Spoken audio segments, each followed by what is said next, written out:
The Squidnaught, a marvel of metal and wood crafted in the monstrous likeness of its namesake, glides through the still black ocean. Under a moon-filled sky, the water is a sheet of glass, mirroring the cold, distant stars. The only sound is the gentle creak of the ship's hull. Inside, in the quiet dark, Nyx lies awake. His eyes are open, staring at the wooden ceiling above. Beside him, Princess Pippa sleeps peacefully, her dark hair fanned out across the pillow. But for Nyx, sleep offers no escape. His mind is a storm, haunted by ghosts of the past. He shifts and the movement is enough to stir Pippa. Nyx, what is it? Nothing. Go back to sleep. You're a world away. I can feel you thinking from here. What's wrong? It's the thorns. The thorns, but I thought they were no longer a threat. A plague from another time. A plague can always return if you don't burn out the disease. I saw someone yesterday. Serene. A woman I knew 20 years ago. We were best of friends in a simpler time. We fought the thorns together, back when we were young and stupid enough to think we could win. Nyx's mind flashes back, the memory sharp and violent. There are too many of them. Nyx, we're getting surrounded. They corrupt everything they touch. Then we'll just have to touch them back harder. Nyx whips it out. His leg, I mean. He does a flying high kick through the air. You cannot stop the rot, little druids. The land yearns to be twisted, to be made powerful. We are merely giving it what it desires. The only thing this land desires is for you to fertilize it with your dead body. Serene, kick his ass. The memory shifts again, this time to the celebration just the day before. The noise, the cheers, and her face suddenly appearing from the crowd. I cannot believe it is you. It's me, Serene. Do you remember me? Of course I do. Hottest druid in Sparta. Check it out. The tattoo's gone. The curse is gone. I'm practically a god now. Hey, do you want to join us and help save the world? That's wonderful. But we have more important things to do first. More important than saving the world? Nyx, are you going to join the Children of the Covenant? Whoa. First off, what is that? Second off, why does the Covenant need a sexy, slime-covered druid?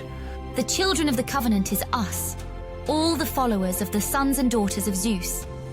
The other Olympians are children of him, and we've banded together to put an end to the Zeusian plot. Followers of Athena, Apollo, Artemis, Dionysus, Aphrodite, and Hermes. We worry that Zeus is trying to replicate what his own father did to consolidate divine power. Well, that does sound like something we could get behind. You know, I had a dream about you, Nyx, just a few days ago. Was it a sexy dream? She blushes and shakes her head. No, you pervert. Anyways, you remember my skills to see what is to come in my dreams. Well, I dreamt of you leading the charge against the Thorn. And I've convinced the other factions to help us hunt the Thorn down. We will finally get revenge for what they did to the people of Sparta all those years ago. Excellent. I will lead that charge. Although it may take some convincing to get the horned one over there on board. All he seems to talk about is this Ali Brutus guy. However, our goat-legged friend is always up for a fight as long as there's enough mead for his belly. I know how much you hated the Thorn. You and I both hated them, and I won't rest until every one of them is dead. I've become a little chaotic neutral, by the way, have you noticed? The memory fades, leaving Nyx with the cold weight of his promise to kill the Thorn. My gods, Nyx. To carry that hatred for so long. It's not just my hatred for the Thorn that keeps me up at night. What else could be worse than that? Nyx hesitates, the words heavy in his throat. Damien.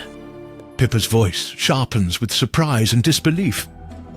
Damien? What about him? He's your friend. He's our friend. He is, but I see a hunger in him, Pippa. These rods we've been collecting, this pursuit of power.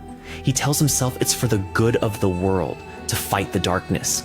But power has its own will. Apollo himself gave me a vision, a warning, to keep him on the path of light. But I feel him straying. Not Damien. No way. He's the one who taught me my first cantrip.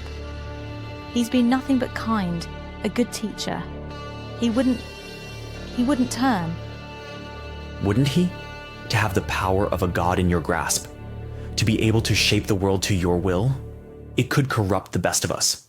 He's a good man, Pippa, one of the best, but I fear he wants to gain ultimate power and will stop at nothing to get it. Pippa goes quiet, her defensiveness fading into fear. What are you saying? I'm saying that I pray I'm wrong. I pray to Apollo that this is just a fear born of my own dark past. I know how much he means to you. He means a great deal to me, too. But if the time comes, if he steps onto a path that threatens the balance, that puts his own power above all else, we'll have to be the ones to stand against him. That's a terrible thing to think. You carry too much, Nyx. The past, the future. Let it go, just for tonight. You need your rest. We all do. Come here. Nyx finally lets out a long, shuddering breath, the tension in his powerful frame easing just a fraction. He turns, pulling Pippa close, seeking a few moments of peace in the quiet darkness of the Squidnaught as it sails toward a dawn that promises new and terrible battles.